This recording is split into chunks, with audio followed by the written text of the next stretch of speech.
Bonjour à toutes et à tous, bienvenue dans ce nouveau webinaire de Technique de l'ingénieur, donner du sens à la technique pour un monde plus juste. Aujourd'hui, nous allons parler plus particulièrement d'Ingénieurs sans frontières.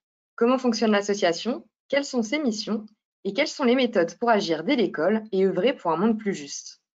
Pour parler de ce sujet, je reçois Baptiste Soubra et Margot Dumonteil. Baptiste est doctorant en sciences, techniques et société. Il est membre du comité Former l'ingénieur citoyen et du conseil d'administration d'Ingénieurs sans frontières France. Margot, de son côté, a été secrétaire nationale de la fédération ISF France et reste aujourd'hui membre du conseil d'administration et de coordination nationale. À la fin de la présentation, un temps sera dédié à vos questions. Vous pouvez nous les envoyer directement via le chat et je les poserai à nos invités à la fin. Vous pourrez aussi retrouver l'intégralité de ce webinaire en ligne sur le site de Technique de l'ingénieur dès la semaine prochaine. Il vous suffira de cliquer sur l'onglet Magazine d'actualité, puis Conférences en ligne. Alors, avant de vous laisser en compagnie de nos intervenants, je vais vous demander de répondre à deux sondages qui vont s'afficher sur votre écran. Pour le premier, il s'agit de savoir quel est votre profil. Donc, je vous laisse quelques secondes pour répondre.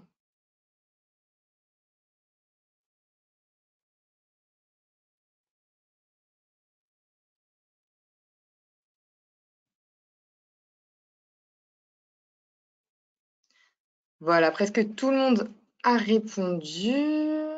Voilà, c'est parfait. Je vous partage les résultats. Donc, on a plutôt des professionnels, mais aussi des étudiants qui sont présents. Et ensuite, une deuxième question qui va s'adresser essentiellement aux étudiants.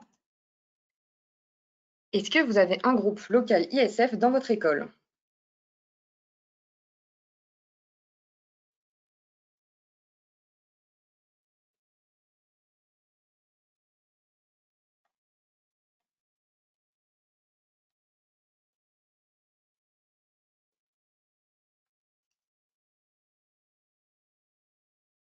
Ok, je vous partage les résultats.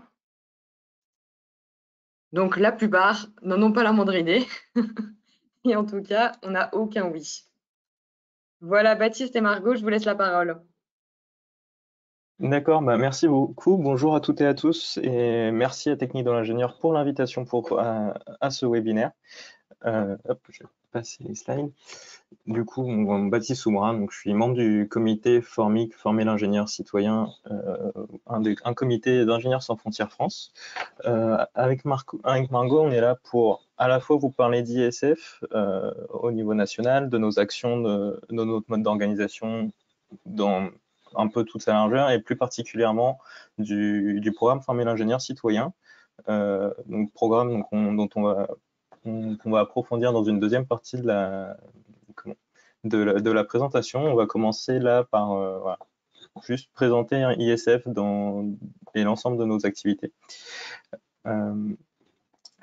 D'abord, pour parler d'Ingénieurs sans frontières, faut savoir que c'est une fédération d'associations étudiantes. C'est-à-dire que ISF, c'est avant tout des groupes locaux qu'il y a vous allez le voir après, dans 26 villes en France, donc, et dans un peu plus d'écoles d'ingénieurs.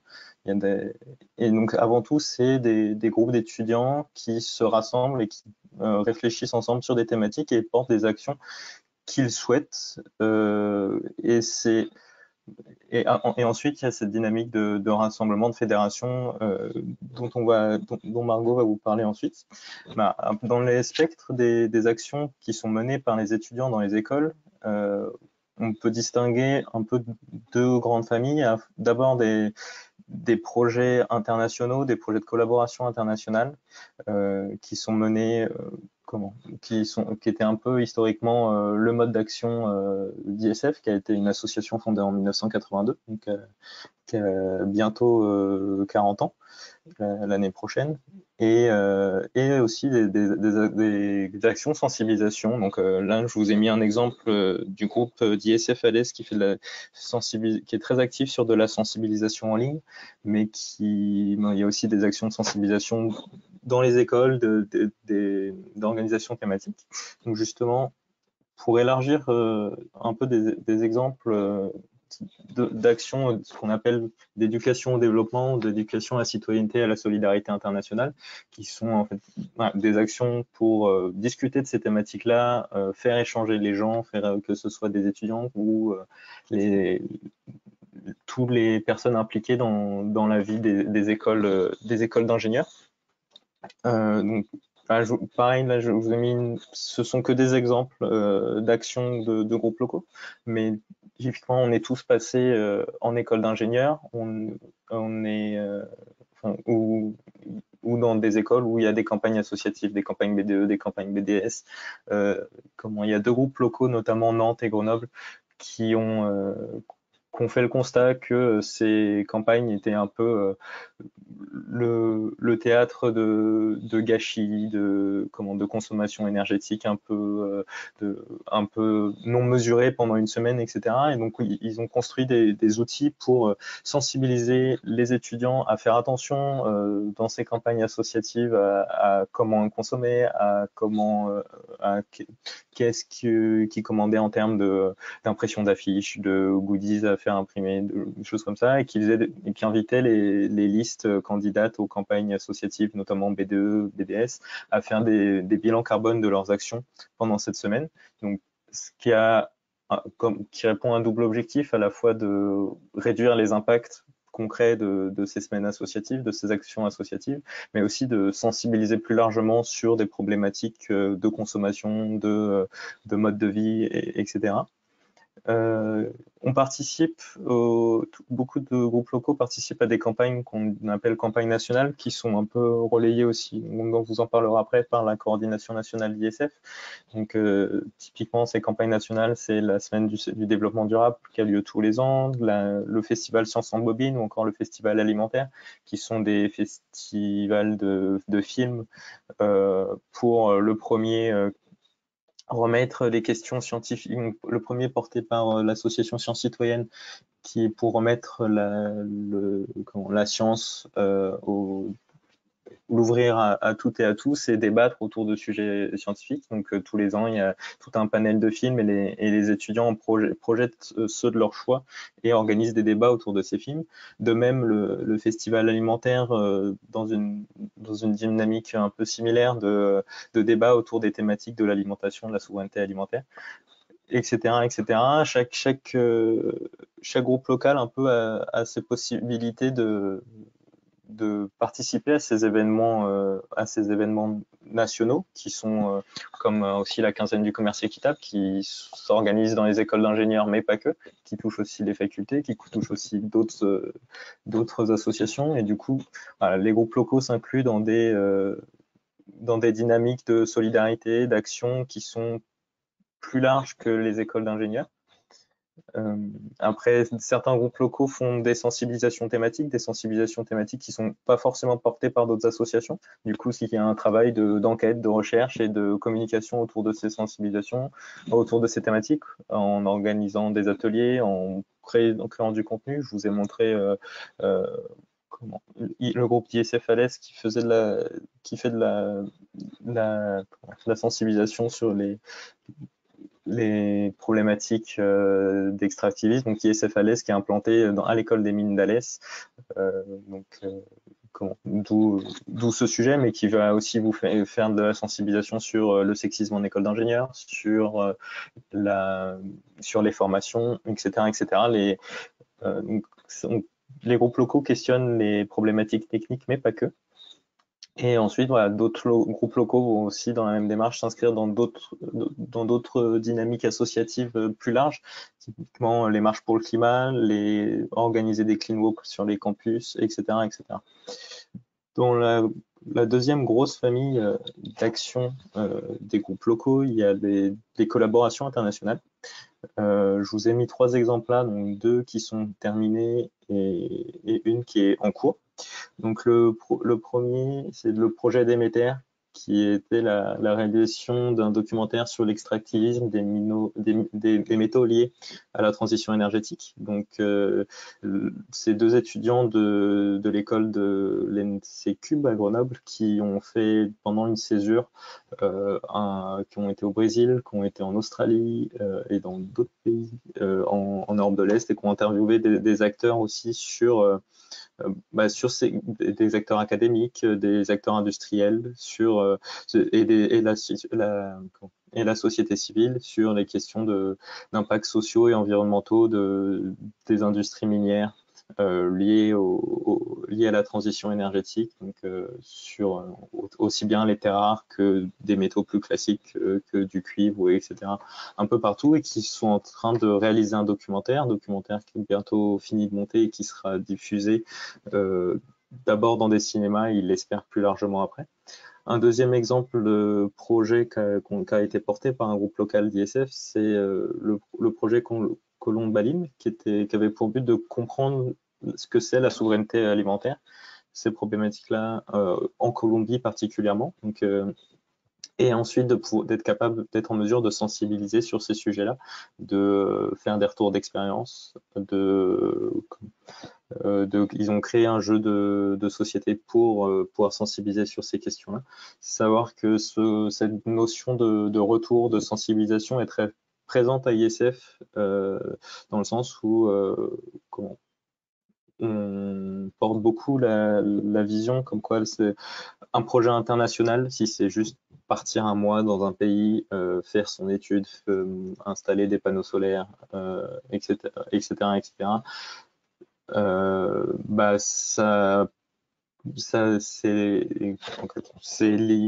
pas forcément très positif, voire ça peut être négatif parce que ce sont en général que des étudiants ingénieurs en école d'ingénieurs française, pas forcément formés à l'interculturalité, aux différents enjeux sociaux, etc., qui peuvent sur place. Donc, on peut créer plus de mauvaises conséquences en allant sur des terrains en étant mal préparé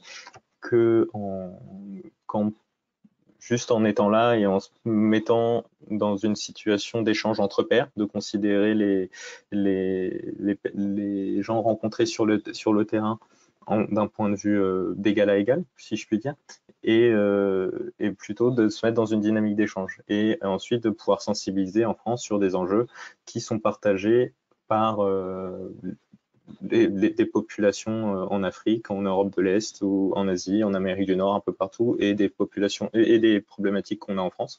Typiquement la souveraineté alimentaire, qui sont des sujets où tout le monde se pose la question à travers le globe, comme le projet ETO, le projet 3 qui est en cours par encore des étudiantes de Grenoble, si je ne m'abuse. Ça sera vérifié, qui cherchent à comprendre les enjeux de la relocalisation alimentaire dans 3 pays en Afrique.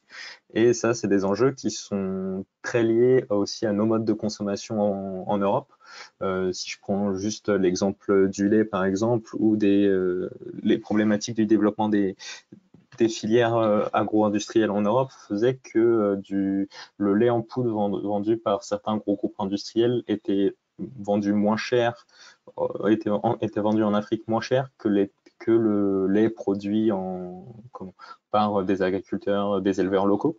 Donc on imagine bien à quel point ça peut influencer les économies locales, et ça c'est lié à des problématiques dont nous on a des leviers d'action en Europe, parce que ce sont nos modes de consommation, nos modes de production qui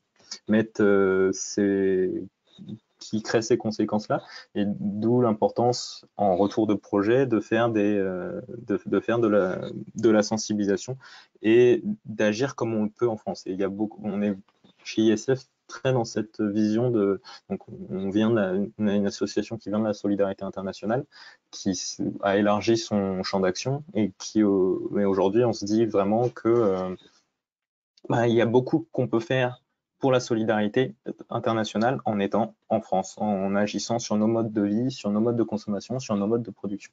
Et c'est ce que portent tous ces projets de collaboration internationale des groupes locaux d'ISF, et ce qu'on cherche à inculquer en mettant en place un parcours de formation pour nos membres.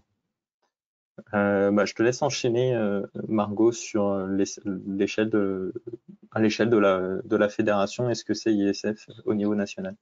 Ouais, du coup, pour bien enchaîner sur ce que tu viens de dire, je veux bien que tu passes directement à la diapo suivante, s'il te plaît. Et puis on reviendra après sur les chiffres clés. Voilà, c'est vrai que dans notre charte qui date de 2002 et qu'on est d'ailleurs un peu en train de remettre à jour aujourd'hui, on peut résumer un petit peu le projet associatif d'Ingénieurs sans frontières par cette phrase qui est on s'est fédéré donc pour lutter contre les interdépendances génératrices d'inégalités et pour un exercice harmonieux des droits civils, politiques, économiques, sociaux et culturels au niveau mondial. Donc ce qui manque un tout petit peu dans cette version très résumée de ce qu'on essaye de faire, c'est les enjeux environnementaux qui sous-tendent évidemment l'exercice harmonieux de ces différents droits et la question de la technique sur laquelle on va revenir dans la deuxième partie de cette présentation. Mais c'est le titre de ce webinaire. Notre devise en quelque sorte, c'est questionner la technique pour un monde plus juste. Et donc la technique est évidemment au cœur de tout un tas d'interdépendances, comme l'exemple de la souveraineté alimentaire que vient de prendre Baptiste, ou de l'extractivisme, des questions énergétiques et des choses très quotidiennes dans la vie des gens. Et donc voilà le fondement en termes de valeur de ce qu'on essaye de faire. Je veux bien revenir sur les quelques chiffres clés, s'il te plaît, Baptiste. Donc on vous a surtout parlé pour l'instant des actions des groupes locaux, donc qui sont pour rappel des associations en tant que telles, constituées principalement d'étudiants et d'étudiantes sur les campus. Donc là, en 2020, on avait 26 groupes locaux, ça peut varier un petit peu d'une année à l'autre. Comme toute association étudiante, il y en a qui sont plus dynamiques que d'autres d'année en année. La Fédération Ingénieurs sans frontières, à l'échelle nationale, est elle aussi une association. Donc les groupes locaux sont des associations membres de la fédération. On a aussi, en plus de ces groupes étudiants, deux associations un petit peu différentes qui sont donc ce qui est marqué sur cette diapo, groupe thématique d'ingénieurs, on vous reparlera un tout petit peu après, et qui sont elles plutôt constituées de jeunes diplômés, ingénieurs en activité, ou non ingénieurs d'ailleurs pour quelques personnes, et qui sont plutôt donc des groupes de réflexion thématiques. Et puis, au-delà de ces associations membres de la fédération, on a des bénévoles, enfin des adhérents directs de l'association Ingénieurs sans frontières France, dont certains constituent ce qu'on appelle la coordination nationale. Donc, Baptiste et moi, on fait tous les deux partie de la coordination nationale. D'ailleurs, on fait aussi tous les deux partie d'un groupe d'ingénieurs thématiques aussi. On peut avoir plusieurs casquettes à l'ISA, c'est tout à fait courant. Et la coordination nationale, donc c'est un ensemble de bénévoles qui œuvrent pour assurer la cohésion et la cohérence des actions et des membres de l'association. Donc on reviendra aussi dans une autre diapo sur les activités de la coordination nationale, mais on peut voir déjà comment ça se découpe en termes d'équipes et de comités. Bon, je vais pas rentrer dans le détail de la différence entre les équipes et les comités, c'est assez subtil et c'est pas très important, mais on a des bénévoles qui sont plutôt en charge d'accompagner les groupes dans leur vie associative, donc sur des choses très administratives ou qui relèvent plus de l'organisationnel, de l'animation d'équipe, voilà, comment faire des réunions qui soient participatives, intéressantes, etc. On a une équipe de bénévoles qui s'appelle Éducation au développement et à la solidarité internationale, qui propose des cadres et accompagne les groupes dans toutes leurs activités, on va dire, de sensibilisation, et plus généralement les activités que les groupes proposent en France, enfin localement sur leur campus ou autres. En ce moment, les groupes sont de plus en plus inventifs pour proposer des choses en ligne, vu qu'ils sont, comme nous tous, en télétravail à distance depuis un an. On a une équipe dédiée aux partenariats internationaux et notamment un dispositif assez intéressant dont Baptiste n'a pas encore parlé, donc peut-être que ça peut être le moment, qui est le Fonds d'appui aux initiatives de collaboration solidaire. Donc ça, c'est une espèce de bourse interne à ISF qu'on a mis en place pour encourager les groupes à faire des choses un petit peu plus novatrices en termes de partenariat, que ce soit d'ailleurs pour les partenariats internationaux ou pour des choses à l'échelle locale, même si pour l'instant tous les bénéficiaires de ce fonds se sont lancés plutôt dans des projets avec une dimension internationale. Et ce qu'on essaye vraiment de favoriser avec ce financement qu'on peut accorder, un système de jury, etc., c'est de favoriser des choses en réciprocité, de favoriser l'interculturalité. Ça, c'est pas nouveau à ISF. On a une formation qui est dédiée à ça.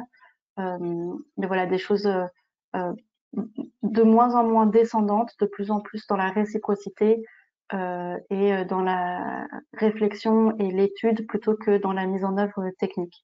Ça, c'est ce vers quoi on tend depuis longtemps à ISF et ce fonds donc contribue à ça. On a également une équipe système d'information qui, elle, assure la gestion de tous nos outils numériques. On a des serveurs au sein de notre coordination nationale, on a tout un tas d'outils libres, auto-hébergés, qui sont développés par cette équipe pour nos bénévoles et nos associations membres. On a une équipe communication, ça c'est assez bateau. Et au sein des comités, donc on a des choses qui sont un peu plus thématiques. Un groupe de bénévoles formés l'ingénieur citoyen, donc ça c'est le programme sur lequel on va revenir tout à l'heure en détail, et un comité sur les questions de sexisme en milieu ingénieur qui s'appelle donc FéminiSF. L'intérêt de se fédérer donc à l'échelle nationale, c'est notamment de mener des actions communes. Donc celles qui sont listées là, c'est un petit peu en résumé ce que font à la fois les groupes en école d'ingénieurs, ce que peuvent faire les groupes thématiques et ce que peut faire la coordination nationale avec notamment ses comités ou ce vers quoi elle accompagne les associations membres. Diapo suivante, s'il te plaît, Baptiste. Voilà, donc là c'était pour présenter un petit peu les valeurs. Donc un extrait de la charte, mais on a d'autres textes cadres qui sont le manifeste pour une formation citoyenne des ingénieurs. On a un texte qui explique aussi notre vision de l'éducation au développement et à la solidarité internationale et qui exprime la façon dont on se repose sur les concepts d'éducation populaire et de participation et d'horizontalité. On a également un texte sur les enjeux de féminisme et de sexisme maintenant, et un texte qui redétaille un peu plus que la charte notre vision des collaborations à l'international. Donc tous ces textes d'ailleurs vous pouvez les retrouver directement sur notre site internet, ils sont accessibles à tous et toutes. Après pour revenir donc sur les actions que nous on mène au niveau national à destination notamment des groupes locaux, mais de tous les bénévoles de manière plus générale. Une chose qu'on fait qui nous prend beaucoup de temps et d'énergie, c'est l'organisation de notre parcours de formation. Donc ça commence en début d'année, en octobre-novembre, par les forums régionaux. Donc moi, quand je parle des forums régionaux, je dis que c'est un petit peu un week-end d'intégration pour les nouveaux membres des groupes locaux. Mais pas un week-end d'intégration comme on peut en avoir en école d'ingénieur, mais plutôt quelque chose pour présenter les valeurs, les activités de la fédération et de faire rencontrer aussi, les groupes locaux à l'échelle de leur coordination régionale. Donc typiquement, le groupe d'ISF Alès qui est implanté aux mines d'Alès va rencontrer le groupe de ISF Provence qui comprend des membres étudiants à Centrale Marseille et le groupe ISF Montpellier. Donc là, c'est des étudiants de Supagro Montpellier.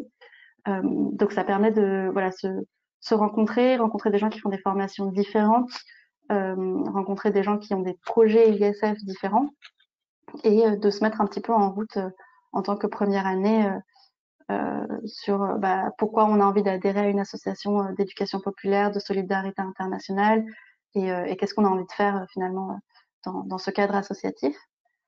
Donc ça, c'est les 6 forums régionaux qui sont organisés en début d'année. Ensuite, on a une formation qui est là à destination de tous les bénévoles 1A, 2A qui est la formation Agir ici et là-bas, pendant laquelle notamment on amène à se questionner les étudiants qui ont une envie de projet en collaboration internationale. Donc ça remet vraiment en question les motivations personnelles, en plus de proposer des méthodes, des façons de faire, à la fois pour gérer son projet et pour ce qui est de la partie agir ici, des méthodes et outils d'éducation populaire, d'animation, de sensibilisation un peu originaux, voilà, de faire monter en compétence les étudiants et étudiantes là-dessus. Ensuite, on a en janvier, là, donc là c'était le week-end dernier cette année, un week-end thématique par an. Donc pour vous donner un exemple, cette année c'était sur le commerce équitable, qui est vraiment une thématique phare à ISF depuis longtemps. Et donc c'est un week-end qui permet de creuser une thématique, de faire venir des intervenants, que ce soit d'autres associations, de collectifs partenaires dont on fait partie, de faire venir aussi des intervenants pardon, de ce milieu professionnel ou du milieu académique sur tel ou tel sujet, et de voilà, creuser le sujet, se demander quels sont les enjeux techniques liés à tel ou tel sujet, comment on peut agir en tant qu'individu, comment on peut agir en tant qu'étudiant, en tant que futur ingénieur ou en tant qu'ingénieur, parce que c'est aussi ouvert aux non-étudiants, et d'amener les gens à se mettre dans une perspective de restitution et encore une fois, de diffusion, de sensibilisation dans les groupes locaux suite à ces week-ends. Comme disait Baptiste tout à l'heure, pour les projets internationaux, ça vaut aussi pour nos formations. Ensuite, le grand week-end de rassemblement, enfin là où on a le plus de monde chaque année, c'est les rencontres de la solidarité internationale et de la citoyenneté. Ce temps, il est vraiment essentiel, plus comme un temps de rencontre et d'esprit fédératif. C'est vraiment là où les membres d'ISF vont pouvoir se rendre compte de la diversité des associations membres et des bénévoles qui constituent la fédération dans son ensemble. Et on va pouvoir participer à toute une série d'ateliers un peu à la carte. C'est très multithématique, même si de temps en temps on choisit un peu un fil rouge qui nous permet de creuser pendant une année en groupe de travail un sujet un peu particulier. Par exemple, il y a 2 ans maintenant, j'avais participé au comité de pilotage des RÉSIC sur l'ingénieur public, travailler dans la fonction publique ou de manière plus générale dans l'action publique. Qu'est-ce que ça veut dire et quelles sont les questions que ça pose. Et donc voilà, ça, ces rencontres annuelles, elles nous permettent aussi de creuser des réflexions un peu différentes de nos thématiques privilégiées. Au mois de mai, avril-mai, on a le week-end interculturalité qui vient refermer un petit peu l'année pour les groupes qui sont en préparation d'un projet à l'international ou avec un partenaire à l'international. Je vous ai parlé tout à l'heure de la formation Agile. Donc celle-là, elle a lieu en novembre. Les groupes commencent un petit peu à mettre en place leur projet, à se poser des questions, à réfléchir à comment ils vont faire. Et avant un départ éventuel pendant l'été, la formation interculturalité vient vraiment les mettre en condition pour, comme disait Baptiste, essayer de faire plus de bien que de mal et ne pas faire d'impair en termes de culture chez les personnes qui les accueillent. Donc normalement, à ce moment-là de l'année, les projets sont bien définis et il y a aussi tout un système de réunions d'accompagnement par l'équipe de la coordination nationale dont je vous ai parlé tout à l'heure. Donc entre ces deux grandes échéances que sont la formation agile et la formation interculturalité, les projets ont normalement beaucoup mûri et c'est très intéressant de revoir les groupes à ce moment-là de l'année pour finaliser un petit peu la préparation avant le départ. Et d'ailleurs, du coup, après le projet à l'international, il y a une formation qu'on appelle le retour, tout simplement, et qui se déroule en fait en parallèle de la formation agile, ce qui permet un échange entre les étudiants en 2e année en général qui sont partis pendant l'été ou qui ont eu une expérience de partenariat pendant l'année précédente et ceux qui sont en train de commencer à mettre en œuvre leur projet. Et ça permet vraiment de débriefer et de s'améliorer d'année en année, de former les plus jeunes. Donc ça clôt un petit peu le parcours de formation sur l'international. Et quelque chose de nouveau à ISF depuis maintenant 2-3 ans, c'est la formation perspective et monde professionnel. Donc celle-là, elle a également lieu en début d'année scolaire, donc septembre en général. Et il s'agit vraiment d'un accompagnement en petits groupes. En général, on a 15-20 personnes maximum. Et c'est un week-end pendant lequel les étudiants en fin de formation ou des jeunes diplômés vont pouvoir réfléchir à leur orientation professionnelle, à ce qu'ils et elles recherchent après leurs études et après leur expérience en groupe local ISF, et discuter avec des bénévoles de l'association qui sont dans le monde professionnel dans différents secteurs. Et de discuter aussi entre eux. Ça, c'est quelque chose qu'on essaye d'accompagner et qui leur apporte beaucoup, je crois. Donc voilà, tous les week-ends qu'on organise habituellement quand il n'y a pas de confinement. Et cette année, on essaye de faire du mieux qu'on peut pour proposer quand même des choses comparables à distance. Je veux bien passer à la diapo suivante, s'il te plaît. Voilà. Donc, en résumé, l'objectif de tout cet temps fédératif, c'est de se rencontrer entre groupes, entre étudiants de différentes formations, de différents endroits, des étudiants qui travaillent sur des projets de solidarité internationale et de sensibilisation différents, de leur proposer de se rencontrer, d'échanger entre eux, de se former et de bénéficier aussi évidemment du retour d'expérience et des formations que peuvent apporter les bénévoles qui ne sont plus en groupe local. Donc voilà, là j'ai bien détaillé tout ce qui est formation et les actions de la coordination nationale envers les groupes. Mais on a aussi des actions qu'on mène à un niveau national, voire international, avec des collectifs qui sont plus grands que nous. Je vais peut-être pas vous faire tous les acronymes, mais si vous connaissez, on est engagé au sein du CRID, du CFSI, de Coordination Sud, du collectif des associations citoyennes. Et donc ça nous permet de participer à des comités de pilotage de campagnes annuelles ou de grandes actions. Par exemple, le CRID est l'organisateur le co-organisateur des universités d'été, de la solidarité internationale et des mouvements sociaux. Donc, en tant que membre du CA du CRID, on suit un petit peu l'organisation de cet événement. Je crois que c'est tous les 2 ans. Et on peut proposer des ateliers dans ce cadre-là avec différents partenaires. Et justement, nos partenaires les plus fréquents sont donc Starting Block et Engagé et Déterminé, qui sont 2 associations étudiantes.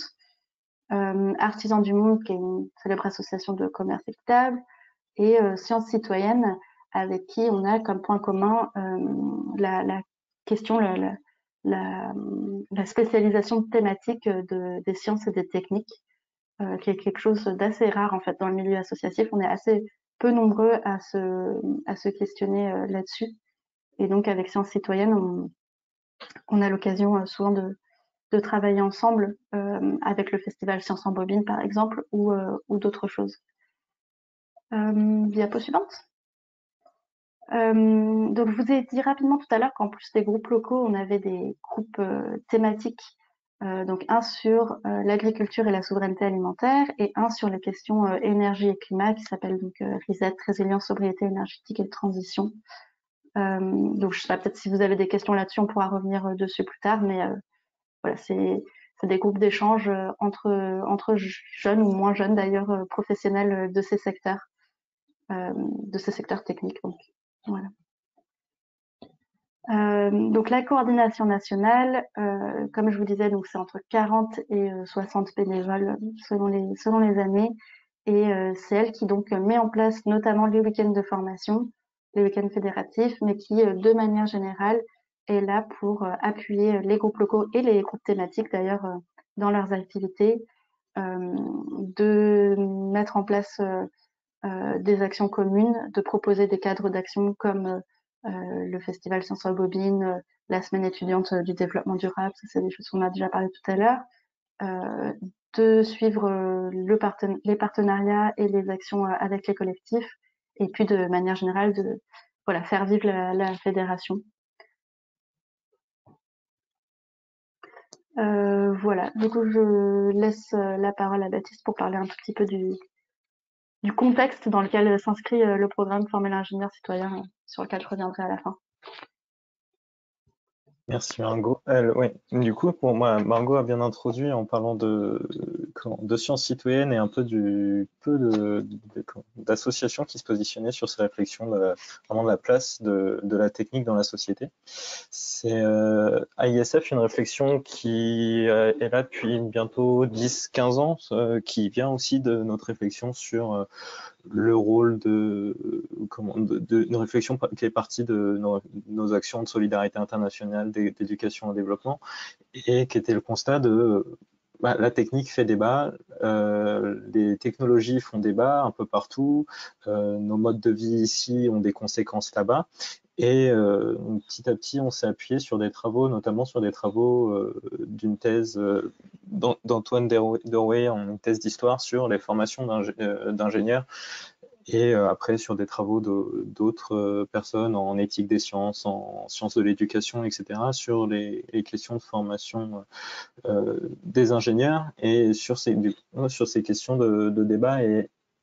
finalement le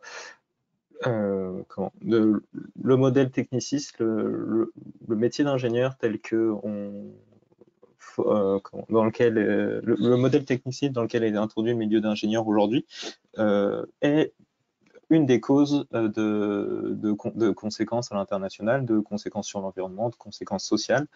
Là, je vous ai mis des exemples en vrac, mais tous ces sujets-là, donc la voiture diesel, des centrales électriques, l'élevage intensif, les data centers, la 5G, pour l'intelligence artificielle, pour prendre un peu les plus en vogue, et ceux qui font un peu le plus parler d'eux, sont challengés sur des questions de consommation énergétique, de pollution de l'air, de protection de la vie privée, de déforestation, d'éthique, etc., etc.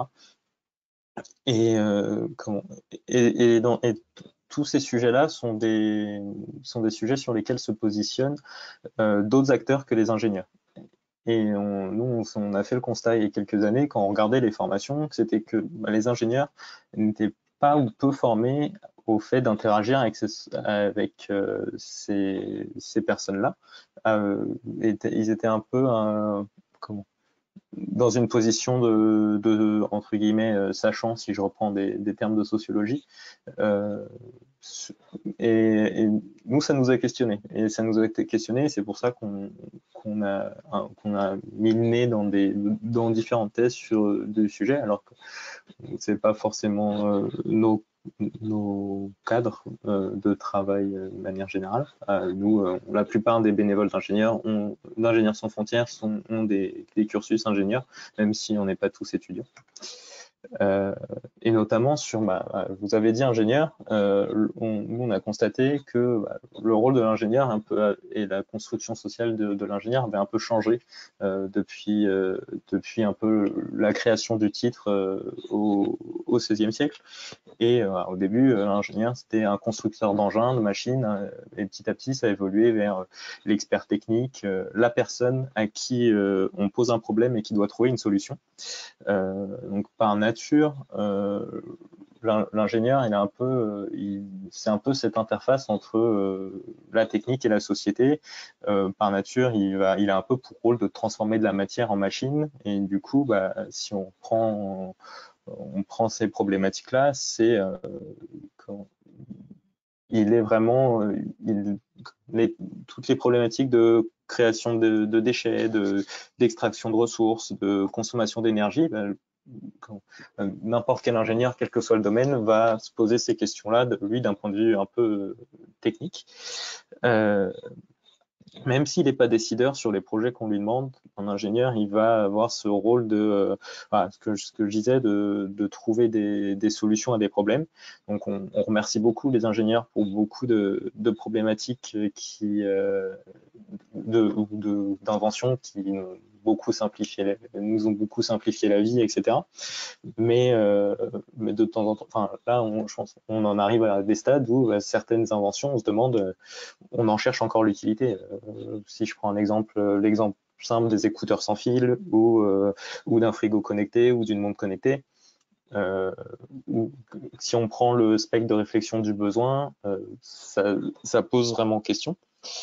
Et on voit aussi, de manière générale, qu'il y a une crise de sens en ce moment qui fait un peu du bruit dans les milieux professionnels, dans les milieux étudiants. Donc une crise de sens dans ce milieu de l'ingénieur où on se demande à quoi on sert. Là, il y a, en 2018, si je me souviens bien, donc il y a le manifeste étudiant pour un veille écologique écrit par des étudiants ingénieurs, des étudiants de manière générale en grande école, qui a récolté plus de 30 000 signatures étudiantes à échelle de la France sur un si court terme. C'est quand même un sacré volume d'étudiants mobilisés.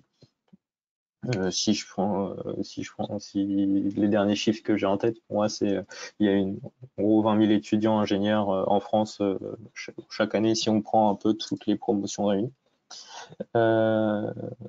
Bon, du coup, ça pose question, et les questions qui se posent, c'est comment on forme les étudiants d'aujourd'hui aux enjeux sociaux, écologiques de demain, comment on leur transmet les compétences pour répondre aux enjeux actuels, et des étudiants qui sont en école se posent aussi la question de où est-ce que je trouve un métier qui répond aussi à mes valeurs, qui me permet de faire quelque chose qui ait du sens, encore une fois. Et aussi comment sortir des logiques un peu qui ont mené à ce cadrage et aux conséquences qu'on connaît sociales et écologiques de certaines technologies. Là, cette citation, c'est celle d'un des directeurs de l'INSA, de l'INSA Lyon, je l'ai prise dans un article qui est sorti la semaine dernière en lien avec le projet ClimatSup INSA, donc de réflexion sur justement la transformation des formations au sein du groupe INSA qui est en cours, entre partenariat avec le Shift Project, et qui justement repose la question de la politisation de la technique et qui remet un peu l'ingénieur dans ce contexte sociétal. Nous, à ISF, c'est quelque chose qu'on dit un peu depuis le début, que la technique est politique. La technique fait débat, donc du coup, la technique est vraiment un objet dont tout un chacun en démocratie devrait être amené devrait avoir la possibilité de débattre autour de ça. Et justement, c'est un constat que fait en 2021 un directeur d'école d'ingénieurs en France. Ce qui pose beaucoup. Il y a aussi, si je recontextualise un peu ce projet et la mouvance en France, il y a aussi le groupe des mines qui commence à se poser des questions sur ces formations. Le groupe central, il y a le groupe intercentrale pour la transition écologique qui pose ces mêmes réflexions. Il y a vraiment une ambiance. Moi, j'ai des directeurs d'école qui m'ont contacté pour répondre, questionner aussi leur formation, leur cursus de formation. Et c'est un peu à tout ça qu'on cherche à répondre avec le programme Former l'ingénieur citoyen.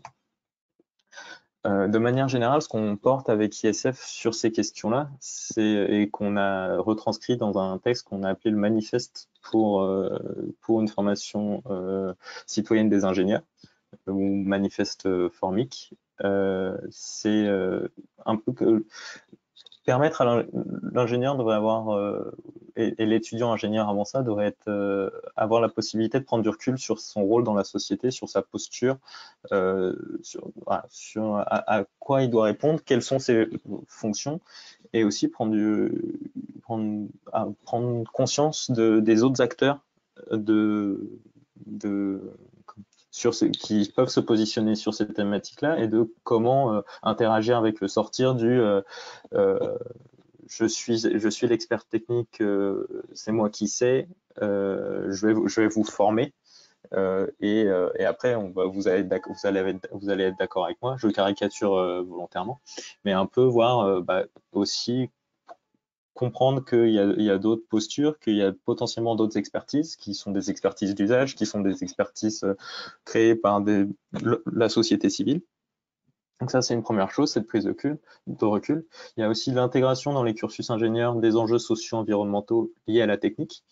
Donc, et toutes ces problématiques-là, ça implique de réfléchir au contenu des formations et aussi, donc nous, quelque chose qu'on porte beaucoup, c'est l'intégration de sciences humaines et sociales dans les formations d'ingénieurs. Quand je dis sciences humaines et sociales, je parle pas de management, je parle plus de sociologie des sciences, histoire des sciences, épistémologie, un peu recontextualiser les formations d'ingénieurs,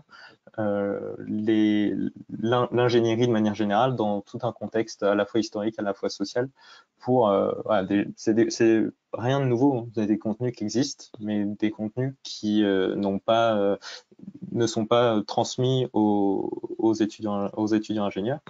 Et ensuite, un dernier point, c'est permettre un débat démocratique autour des formations. Et au-delà de ça, je dirais même réhabituer les étudiants à participer à un débat autour de problématiques dont ils sont acteurs. La formation, nous, chez ISF, comment Margot parlait d'éducation populaire tout à l'heure, on est très dans cette démarche de pédagogie active, de la personne formée être actrice de sa formation. Et de la même manière, pour nous, étant la personne formée, les étudiants ingénieurs devraient pouvoir être acteurs des débats qui font sur le contenu de leur formation, ne serait-ce que pour se réhabituer à cette interaction et un peu sociétale autour de problématiques assez finalement commune, mais c'est aussi pour idée de un peu sortir dans cette logique du débat sans fin, de fake news, de non-savoir, de quelqu'un détient le savoir, on ne sait pas où, une autre personne va dire quelque chose, mais en fait, on ne sait pas de quelle manière ils ont récupéré leur titre d'expert, si je puis dire, etc., etc. Donc c'est un peu, si je résume, pour nous, et ce qu'on porte à travers le programme Forming, c'est dire il faut rendre aux étudiants la possibilité d'être acteurs de leur formation. Et aussi du coup transformer la forme et les contenus des formations en y intégrant des enjeux socio-environnementaux à la fois thématiques et liés à la souveraineté alimentaire, si je prends les exemples de formation en agronomie, ou typiquement ou sur des questions d'extractivisme, si je prends toutes les formations en électronique, en microélectronique, en énergie renouvelable, etc., etc. Donc tout ça, ça fait naître un programme un peu structuré qui s'axe sur deux axes, à la fois en local dans chaque école d'ingénieur et au niveau national dans lequel on interagit avec d'autres organisations.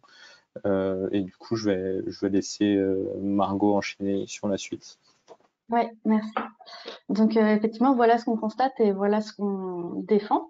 Comment on le fait avec notre programme Former l'ingénieur citoyen, Former l'ingénieur citoyenne, qui existe donc depuis une bonne dizaine d'années maintenant. On est assez pionnier sur ces sujets-là, puisque c'est vrai, comme disait Baptiste, qu'on est une association ancienne, qui a bientôt 40 ans. Et donc voilà, au fil de notre évolution, on s'est porté sur ce sujet-là. Et donc les objectifs spécifiques de ce programme d'action pour Ingénieurs sans frontières, c'est donc une déclinaison assez opérationnelle de notre manifeste. C'est de faire en sorte que les enjeux socio-environnementaux soient intégrés dans les formations d'ingénierie, de questionner la place et le rôle des ingénieurs dans la société au sein des formations, et de permettre encore une fois les débats démocratiques autour des sujets techniques. Voilà, donc ça c'est vraiment les objectifs du programme et les modes d'action qu'on met en œuvre. C'est la diapo suivante. Merci. Donc c'est d'une part, ça c'est quelque chose qu'on fait depuis le tout début du programme il y a des ans, c'est informer et sensibiliser les étudiants et les étudiantes en école d'ingénieur. L'idée, c'est notamment via nos week-ends fédératifs d'en parler à nos étudiants et étudiantes membres de l'association et que eux, à leur tour, aillent sensibiliser et informer les étudiants et étudiantes sur les campus. Donc, cette campagne de sensibilisation, elle porte sur les différents objectifs qu'on a listés précédemment. Et donc, l'idée, c'est de débattre à la fois du contenu des formations, de comment les formations sont construites, avec quelle gouvernance des écoles et du système universitaire en France, de discuter des méthodes pédagogiques qui sont utilisées dans ces formations. Donc voilà, l'idée, c'est par cette campagne de sensibilisation que les étudiants et les étudiantes se rendent compte de la situation, des situations qu'ils vivent et de diffuser un petit peu ces réflexions autour d'eux et elles. Le deuxième grand mode d'action qu'on met en œuvre depuis plusieurs années aussi maintenant, c'est la recherche-action participative. Donc ça se fait notamment via l'Observatoire des formations citoyennes. Donc, il y a une diapo là-dessus juste après. Donc, je ne vais pas rentrer tout de suite dans le détail. Et puis, le troisième mode d'action, c'est le plaidoyer. Donc, le plaidoyer au niveau national, qui est mené directement par le comité formel ingénieur citoyen, par la structure Ingénieurs sans frontières France, auprès, par exemple, de la CTI ou autre. Et il y a aussi le volet plaidoyer local. Et donc là, l'association Ingénieurs sans frontières France et le comité formel ingénieur citoyen est plutôt dans une démarche d'accompagnement et de co-construction des plaidoyers avec les étudiants à destination de leur conseil d'administration, la direction de leurs écoles, etc. Et donc l'idée, c'est de porter à ces décideurs et décideuses nos constats et nos revendications. Donc pour revenir, pour détailler ce qui est la recherche-action participative et l'Observatoire des formations citoyennes. Donc cet observatoire, c'est une association maintenant à part entière depuis un an environ maintenant, qu'Ingénieurs sans frontières a participé à lancer. On reste aujourd'hui membre du conseil d'administration. Il y a d'autres associations et personnes membres de cet observatoire, notamment Sciences citoyennes dont on parlait tout à l'heure, une autre association qui s'appelle Les Petits Débrouillards, qui est aussi un petit peu portée sur ces questions de démocratie technique, d'accès à la science et à l'apprentissage des sciences et techniques. Et donc, dans le cadre de cet observatoire, on essaye de mobiliser à la fois des enseignants-chercheurs, des ingénieurs et des étudiants et étudiantes dans une démarche de collecte d'informations sur les formations qui sont dispensées dans leurs établissements. Et l'idée, c'est donc d'obtenir des connaissances qui soient de l'ordre de la recherche. Il y a vraiment une qualité académique au travail qui est mené.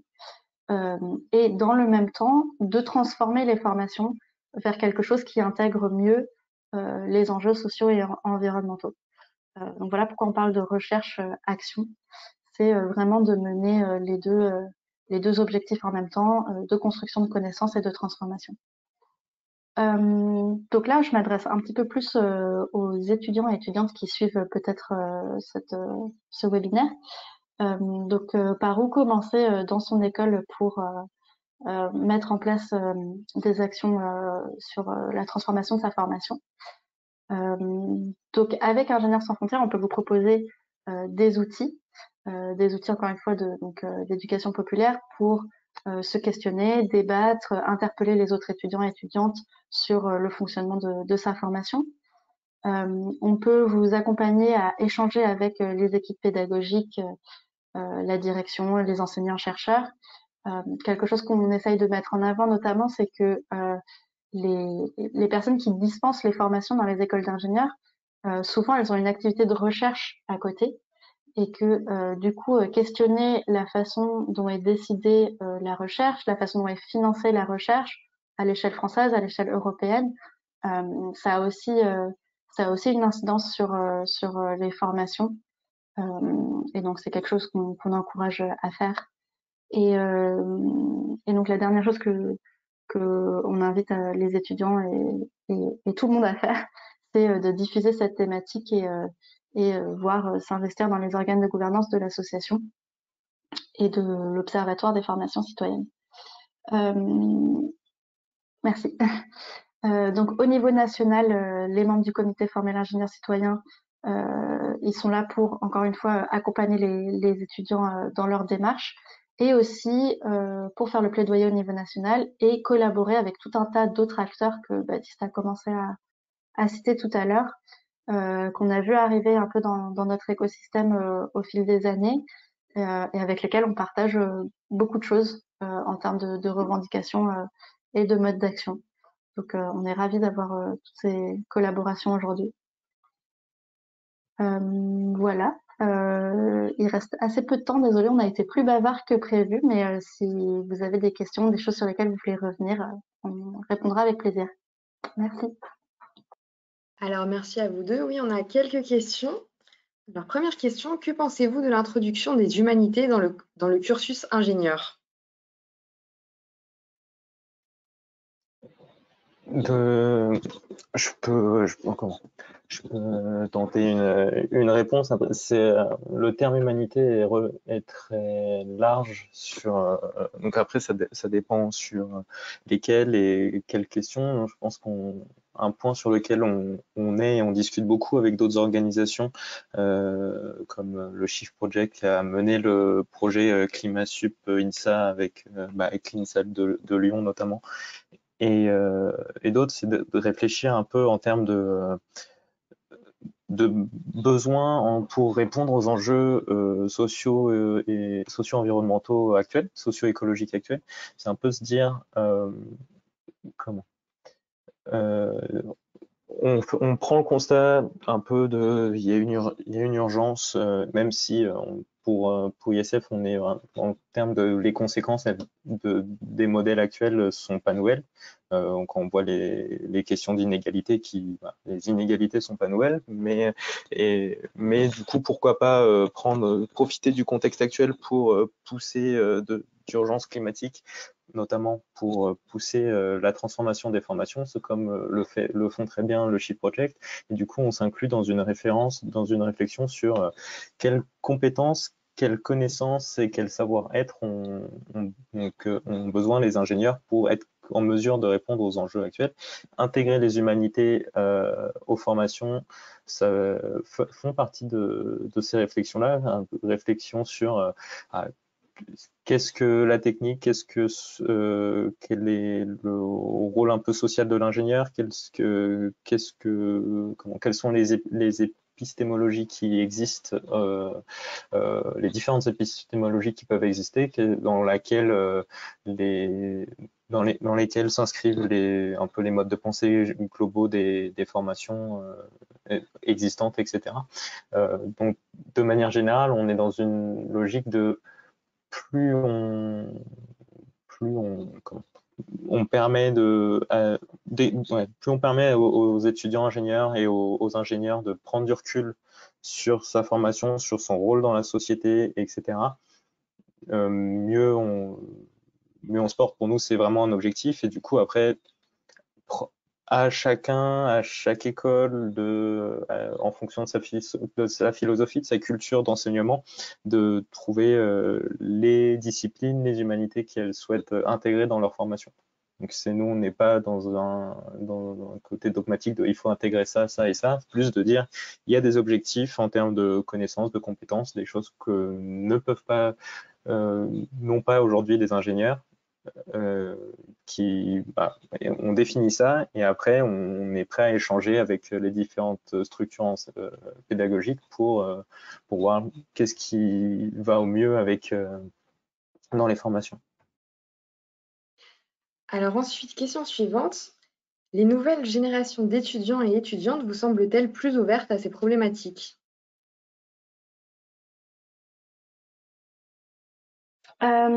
J'ai envie de dire non, dans le sens où en fait on s'en rendait pas forcément compte, je pense, dans l'opinion publique, Mais il y a toujours eu des étudiants et étudiantes qui se questionnaient sur leur formation, qui avaient envie de changer les choses, qui voilà, auraient voulu apprendre en même temps que les différentes techniques d'extractivisme, les différentes techniques de revalorisation des sites aussi. Enfin voilà, c'est des choses, c'est des questionnements et des déceptions, je pense, par lesquels sont passés beaucoup d'étudiants et étudiantes avant moi et après moi. Mais je pense qu'effectivement, il y a une plus grande visibilité aujourd'hui sur ce mécontentement et sur les revendications des étudiants et étudiantes. Et, euh, et voilà, on voit apparaître, comme je disais, tout un tas de nouvelles organisations. Et tant mieux si ça a fait prendre conscience à de nouvelles générations d'étudiantes et d'étudiants, tant mieux surtout si ça fait prendre conscience au grand public, aux administrations, aux enseignants-chercheurs, etc., qu'il y a des choses à améliorer, quoi.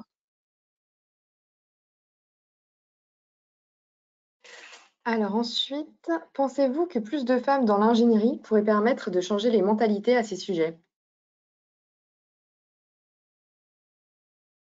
Je crois pas que ce soit mathématiquement une question de pourcentage de tel ou tel genre.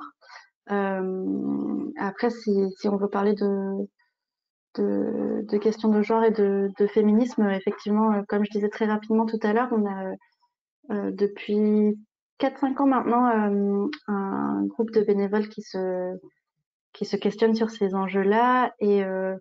Mais notre approche, c'est vraiment plus de lutter contre le sexisme en école d'ingénieur et dans le milieu ingénieur en général, que de dire, enfin, parce que c'est une injustice en tant que telle, que de dire que c'est les femmes qui vont résoudre les problèmes.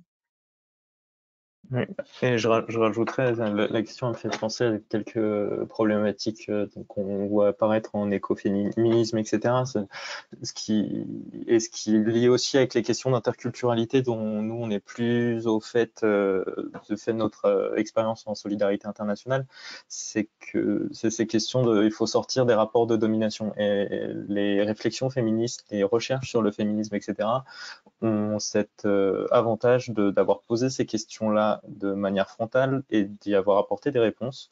Du coup, une acculturation à ces problématiques-là ne fera jamais de mal comme quand les logiques technicistes, c'est beaucoup de logiques de domination économique, technique, assez oppressive envers un certain type de population, etc., etc.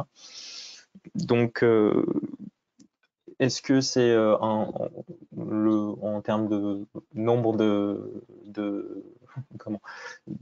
femmes ou d'hommes ingénieurs que ça va changer quelque chose? Je ne sais pas, mais par contre que on acculture les ingénieurs et pas que, finalement, dans toutes les formations à ces réflexions-là sur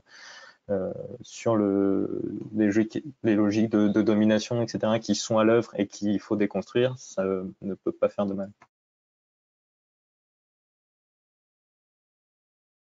Alors ensuite, comment est-ce possible de réagir quand on ne trouve pas de sens dans le travail qu'on nous demande, mais que la réponse des supérieurs est quand tu auras mon expérience, tu comprendras, ton rôle est d'obéir, tu retardes le projet, etc. C'est une question pas facile. Euh, Déjà, du coup, pour comprendre, c'est plutôt dans le cadre professionnel, si j'ai bien saisi la question. Et A donc là, on a, priori, oui. plutôt que dans le domaine des études, je veux dire, euh, nous, on n'a pas de réponse toute faite sur ce qu'il faut faire ou ne pas faire.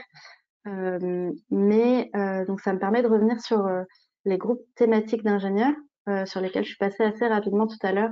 C'est vrai que c'est des espaces qu'on a créés au sein de la fédération il y a une bonne dizaine d'années maintenant, notamment pour pouvoir voilà, un peu débriefer de ce genre de situation, faire de l'échange entre pairs en fait, euh, de une fois qu'on a quitté son groupe local où on pouvait entre étudiants et étudiantes voilà se questionner sur notre situation, notre mécontentement par rapport aux formations ou autres, et ben on se retrouvait un petit peu tout seul face à notre métier, face à notre situation professionnelle qui pouvait être très frustrante ou en tout cas manquer de sens par moment. Et donc ces groupes thématiques ils permettent aussi voilà cet échange-là, ces réflexions-là. Voilà, on n'a pas assez de retour d'expérience pour pouvoir donner un guide clé en main de voilà comment redonner du sens à son métier, mais on, on vit ce genre de choses et on essaye de se soutenir et de s'écouter mutuellement aussi face à ça. Ensuite, dernière question. Est-ce que vous réalisez des actions auprès des entreprises? Alors actuellement, non. C'est quelque chose qu'on a réfléchi à développer il y a 5-6 ans. On avait fait notamment des groupes de travail, un comité de pilotage où on a interrogé différentes entreprises sur quelles pourraient être leurs attentes vis-à-vis d'une association comme Ingénieurs sans frontières. Et finalement, on n'a pas trouvé ce qu'on pourrait vraiment leur apporter. On n'avait pas en plus envie de tomber dans une espèce de greenwashing ou de ethic washing ou je sais pas comment le dire, où on irait pendant les pauses déjeuner dire aux gens qu'il faut recycler leurs papiers au bureau, alors qu'à côté de ça, le cœur d'activité de la boîte, ça pouvait être quelque chose qui nous plaisait pas du tout. Mais du coup, on n'est pas anti-entreprise par conviction comme ça. On cherche à développer nos relations avec le milieu de l'entreprise, mais pas forcément pour y mener des actions. C'est-à-dire que, comme je disais, donc dans les groupes de travail, dans les groupes thématiques d'ingénieurs, voilà, on a aussi cette discussion, ces retours d'expérience sur dans quelle entreprise les uns et les autres ont travaillé, qu'est-ce qu'on y fait, comment on s'y sent, etc. Et puis, à côté de ça, vis-à-vis des élèves ingénieurs, on a, comme je disais tout à l'heure, la formation, enfin le temps fédératif perspective, dans lequel viennent témoigner des gens qui travaillent dans différents secteurs, dans différents domaines, que ce soit la petite PME, la grande entreprise, la SCOP, l'association, la recherche, etc. Et donc, ça permet de confronter voilà différentes expériences et que chacun puisse se faire son idée et agir ensuite là où il ou elle peut et veut. Super, bon bah il est maintenant temps de terminer ce webinaire.